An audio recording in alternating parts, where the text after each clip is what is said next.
Thank you for joining me today. In this video, we are going to talk about serotonin and norepinephrine reuptake inhibitor medication. It is antidepressant medication, and it it increases both serotonin and norepinephrine in the central nervous system. They are widely used medications for both anxiety and depression. They used for major depression disorder, general anxiety disorder, panic disorder, social anxiety disorder, neuropathic pain, PTSD, fibromyalgia,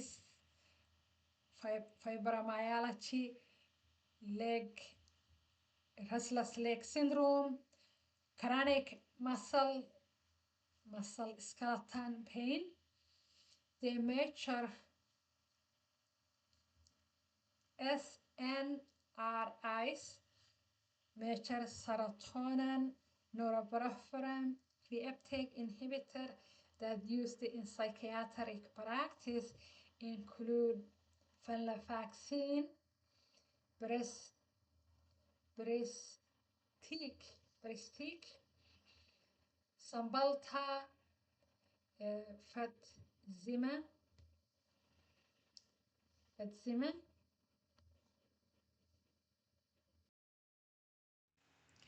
Mechanism of action of the SNRIs inhibitor medications include that they inhibit serotonin reuptake and norepinephrine reuptake. This increases serotonin and norepinephrine neurotransmitters. Clinical effect is that serotonin contributes to mood regulation, anxiety regulation. Serotonin, which is the neurotransmitter, it improves mood regulation, contributes to the mood regulation, anxiety regulation, emotional process, where the norepinephrine contributes to the attention, energy, motivation, alertness, and pain improvement. Major clinical indication for SNRIs include major depressive disorder, general anxiety disorder, social anxiety disorder, PTSD, and specifically FDA indicated for panic disorders, particularly diabetic neuropathy pain, fibromyalgia, chronic muscle pain, osteoarthritis pain, lower back pain. SNRIs may be particularly useful when a patient is depressed but has a significant chronic pain. Individual SNRIs profile, for example, Fluoxetine is commonly used for major depression disorder, general anxiety disorder, social phobia, panic attacks, and it is relatively great for serotonin activity at the lower dose, which increases the norepinephrine activity at higher doses. Typical starting dose is between 37.5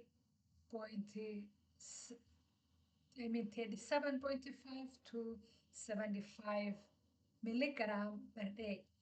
Maximum dosage it is 75 milligram to 225 milligram per day.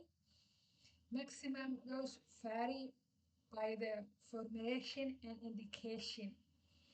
For important adverse effects include nausea, insomnia, sexual dysfunction, diaphoresis, increased blood pressure, discontinuation syndrome. Fluoxetine can increase the blood pressure, and particularly at the higher dose. So if the patient has a high blood pressure, don't prescribe fluoxetine. Parastic, it is the major metabolic, it is active metabolism. Parastic is FDA approved for major depression disorder, and starting dose typically is 50 milligram per day.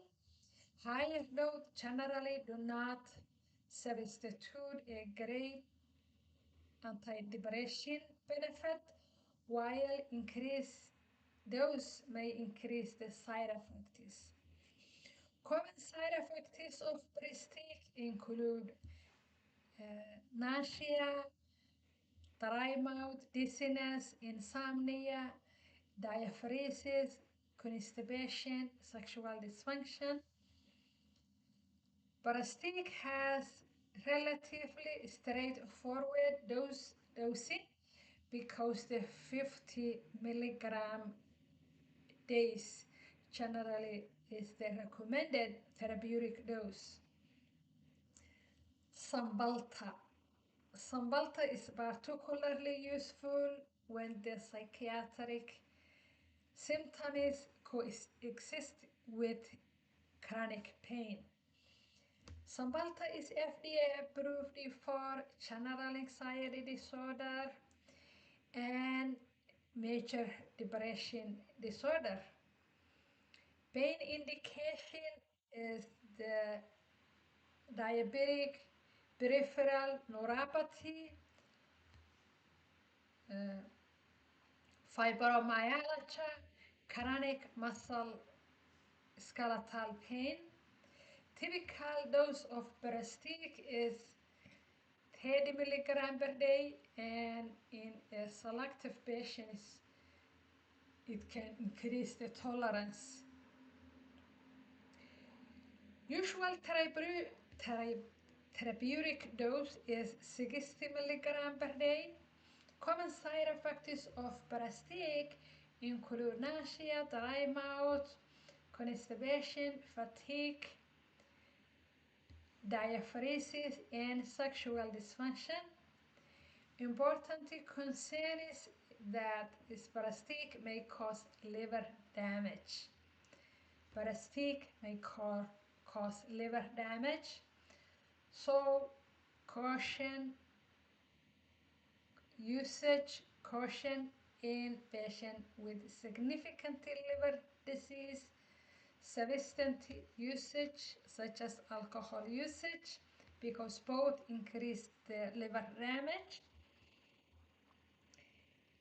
When you think about duloxetine, thinking about depression, anxiety, and pain, because duloxetine is used for depression, anxiety, and pain.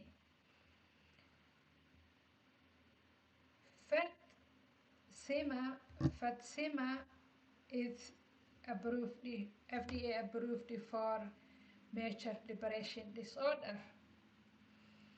Fatsima has a relatively competent component of norepinephrine reuptake inhibitor compared to other medication SSRIs. Common side effects of of the common side effects of emphysema. Emphysema, it is nausea, constipation, diaphoresis, increased heart rate, increased blood pressure, urine retention, sexual dysfunction. Comparing SSRIs medication is Fluoxetine is majorly useful for depression, anxiety disorder, and it increases the blood pressure when it is discontinued. For this Fluvoxamine, it is useful for general major depression disorder, and the side effects include nausea, diaphoresis, hypertension. Duloxetine is useful for depression, anxiety, and pain, but it causes liver damage. Emphysema treat major depression disorder, but it increases the blood pressure, heart rate, and urine retention. Common side effects of SNRIs, it is GI symptoms. GI side effects include nausea, diarrhea, constipation, and decreased appetite. Nausea is particularly common during the initiation of the serotonin norepinephrine reuptake inhibitor medications. It has also common adverse effect, neurological common adverse effect that include headache, dizziness, and tremors. It also affects sleep and causes insomnia and somnolency. It also causes aromatic symptoms like diaphoresis and dry mouth. It causes sexual dysfunction. It increases the blood pressure and heart rate. The norepinephrine component of the SNRIs can increase the blood pressure and heart rate. This is particularly important in Fluvoxamine and emphysema.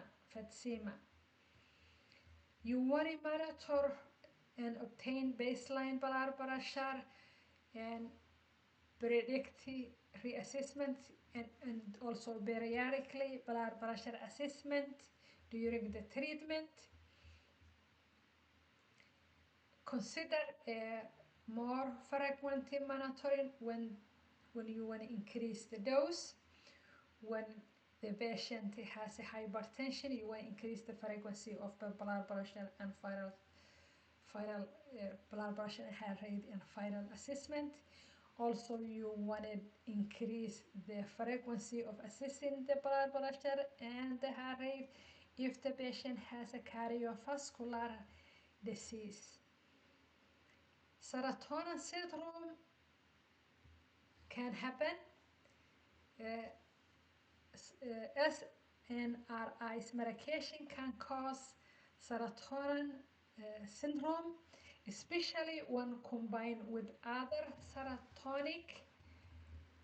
serotonic medications, the medication that can cause increased serotonin in the presynaptic.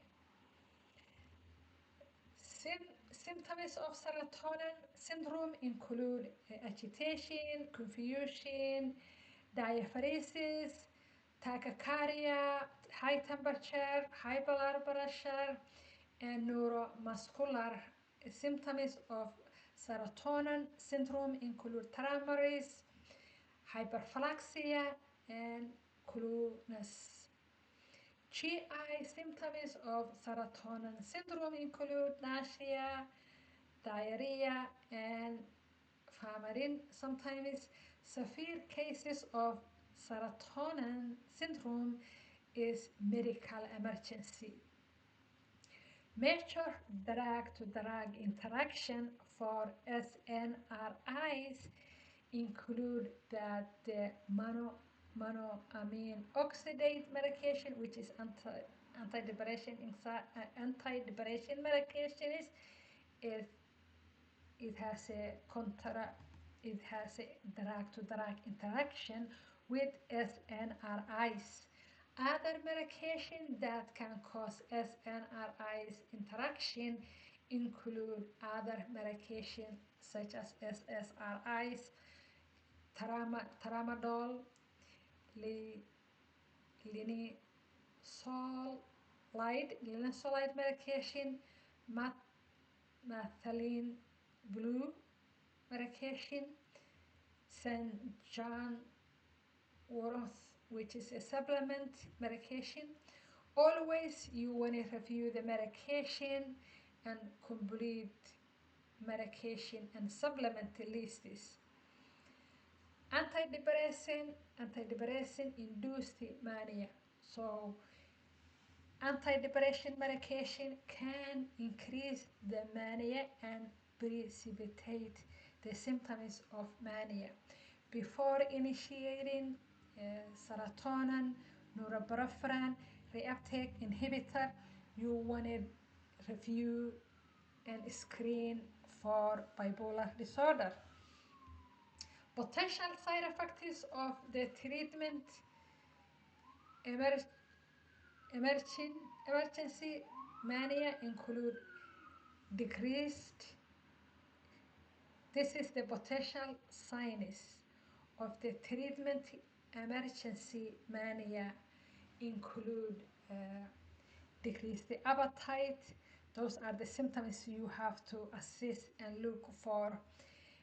It is symptoms of mania, and it is decreased appetite, decreased sleep, increased energy, grandiolous, pressure speech, racing thoughts, increased goal-directed, risky taking behavior. Antidepressant monotherapy is greatly avoided in bipolar disorder 1. Also, SSRIs carry that the antidepressant box warning regarding that they increase the suicidal ideation and behavior in children, teenagers, and younger adults. During the treatment and initial dosage or changing the dosage, initiating the dose or adjusting the dose, you want to monitor new suicidal ideation, increased agitation, irritability, impulsiveness, behavior of activation, sudden behavior changes. This medication also can cause discontinuation syndrome. Discontinuation syndrome, what is the discontinuation syndrome? It's when you discontinue this medication, there's a syndrome and side effects and symptoms that come out. So SSRIs can produce significant discontinuation side effects, discontinuation symptoms when stopped quickly, abruptly. Symptoms that may come if this medication is stopped quickly include dizziness, nausea, headache, anxiety, irritability, insomnia, diaphoresis, sensory disturbance, flu-like symptoms like runny nose, fever. Highest yield medication is that Fluoxetine is particularly well known for clinically significant discontinuation syndromes that we talked about earlier, because it is relevant, it has a short half-life, short half-life. How are you going to manage the discontinuation syndrome symptoms is that you want to gradually taper when discontinuing unless urgent clinical situation is required otherwise. Also, SNRIs or serotonin norepinephrine reuptake inhibitor medication of anxiety medication can lower the sodium. So like the SSRIs also lower the sodium, similar to the SSRIs, and SNRIs can cause syndrome of inappropriate antidiuretic hormone secretion and low sodium. Highest risky patients include the older adult, patient who is already taking diuretics, patient who is previously had a low sodium, patient who have significant medical illness, and the symptoms of the low sodium or syndrome of inappropriate antidiuretic hormone secretion include headache, nausea, diaphoresis, weakness, confusion, and seizure. It can lead to seizure. Also, SNRIs medications can increase the risk of bleeding risk. SNRIs can impair the platelet aggregation, and that leads to bleeding risk. Risk increases when you take and combine SNRIs with aspirin, with NSAIDs, with anticoagulants, antiplatelet medication. Risk increases. Risk of bleeding increases. So you want to monitor with increased bleeding risks when you start this medication, and you want to assess this bleeding risks before you start this medication. And also you want to assess the medication that the patient is using, so you can know this medication increases the risk of bleeding or low blood sodium, or it can cause inappropriate antidiuretic hormone release. This medication is class medication of SNRIs, also causes sexual dysfunction. Ask directly about the sexual functioning, because the patient might not spontaneously tell you about these side effects. SNRIs can affect the weight. SNRIs often relatively neutral compared to other antidepressant medications, although individual medications respond differently in weight. So you want to monitor the weight, you want to monitor the appetite, you want to monitor metabolic changes. Duloxetine and liver function. Duloxetine is particularly important because of its hepatic concentration. So you want to use cautiously or avoid when the clinically appropriate if the patient has a chronic liver disease, if the patient has a significant liver impairment, significantly if the patient is significantly heavy alcohol user. You want to evaluate the symptoms of the possible liver injury, such as jaundice, dark urine, jaundice in the skin, dark urine, light upper, light right upper abdominal pain, that is the where the liver is, and explain the severe fatigues.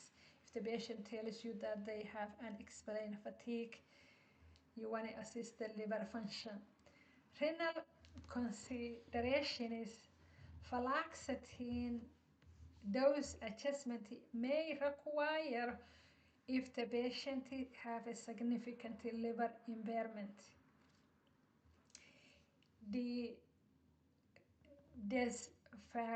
Fluvoxamine also needs dose adjustment recommended if the patient have severe, moderate to severe renal impairment. Duloxetine, you want to avoid the use of duloxetine if the patient have a severe renal impairment when it is appropriated because drug exposures may increase. Because drug exposure may increase. Fatsema, medication fatsema, dose adjustment is required when patient have renal impairment. Other name of fatsema called Luvoxamine. Pregnancy and SNRIs. SNRIs may be considered during the pregnancy when indicated, when clinically indicated. However, you have to weigh the risky with the benefit, and you want to assess the risky and benefit. You want to assess the severity of the mother psychiatric illness. If the psychiatric illness is very severe, you want to consider this medication. If the patient have been taking this medication previously and they respond well with this medication, you want to assist the you want to weigh the benefit with the risk. Also, you want to also weigh the risk of a relapse, because if you stop the medication, the risk of relapse may be greater. Also, you want to weigh the potential, you want to assist the risk that this medication exposed to the fetus and infant. Potential neonatal adaptation syndrome. There is a neonatal adaptation syndrome, which is that medication can expose to the fetus and infant through the mother's blood and breast milk.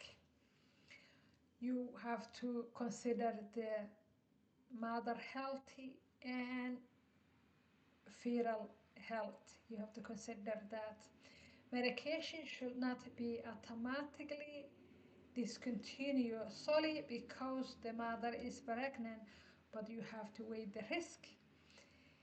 Individual medication characteristics should be considered. If the SSRIs is used during the breastfeeding, monitor the infant. You want to monitor the baby for sedation. If the infant is having a sedation, if the infant is having a difficulty for feeding difficulties, if the infant is irritable, if the baby is having a poor weight gain and growth, you want to assist that. Baseline assessment include before initiating SNRIs. You want to confirm the diagnosis, because if the patient is having a bipolar disorder, bipolar 1 disorder, that can precipitate the mania. So you want to assess that You want to screen bipolar symptoms of mania. You want to also assess the SSRIs. uh, you want to assess and screen the suicidal risk. You want to also review the current medications and supplement, so you can check if any medication that can increase the risk, bleeding risks or serotonin syndrome. Also, you want to assess the blood pressure and heart rate and the vitals. You want to review the cardiovascular history if the patient has heart diseases. You want to evaluate their renal and hepatic function when clinically indicated. You want to assess the pregnancy status when appropriate, and you want to review the bleeding risks. Ongoing monitoring when the medication is being taken include psychiatric monitoring, cardiovascular monitoring, and medication monitoring. For psychiatric monitoring, you want to monitor if this medication increasing or decreasing the depression, anxiety, suicidal ideation, manic symptoms or hypomania symptoms. You want to also monitor functional impairment or function if the functional is improving. You want to assess if the medication is effective or if the medication is causing more side effects that you wanted have or the patient to have. Cardiovascular symptoms that you want to monitor include the hypertension and heart rate or palpitation. You want to also monitor the medication that you prescribed this medication. If this medication is causing nausea, sleep changes, if the patient is taking the medication as you prescribed, if the medication is causing the patient for sexual dysfunction, diaphoresis, discontinuation symptoms. You want to also monitor the lab for its individual basis. You want to consider monitoring the renal function, hepatic function, and sodium level. Depending on the specific SSRIs and patient risk factors. When considering SS, when considering serotonin and norepinephrine reuptake inhibitor medications, you want to consider if this patient has depression, anxiety, and pain. You wanted also consider if the patient has depression and significant fatigue or low energy. You want to consider if the patient is having anxiety with depression. Of the If you want to switch this medication, you can switch if that clinically indicated with SSRIs. For conclusion, SSRIs treat both serotonin and norepinephrine symptoms. Fluoxetine is a classic choice when depression or anxiety occur with the pain, especially neuropathic pain or muscle skeletal pain. Fluvoxamine is strongly associated with discontinuation symptoms. Fluvoxamine can increase the blood pressure, particularly at the higher dose. Always monitor the blood pressure in a patient receiving SSRIs. Duloxetine is require particularly attention to hepatic safety because it causes liver damage. You want to screen the patient before you want to screen for bipolar disorder before you initiating antidepressant medication. SNRIs can cause low blood pressure and can increase the risk of bleeding. So you want to assess the medication. Also, SNRIs can cause sexual dysfunction and commonly pro you want should be assessed proactively. You want to ask the patient, do not stop this medications quickly that can cause discontinuation symptoms, can cause discontinuation symptoms.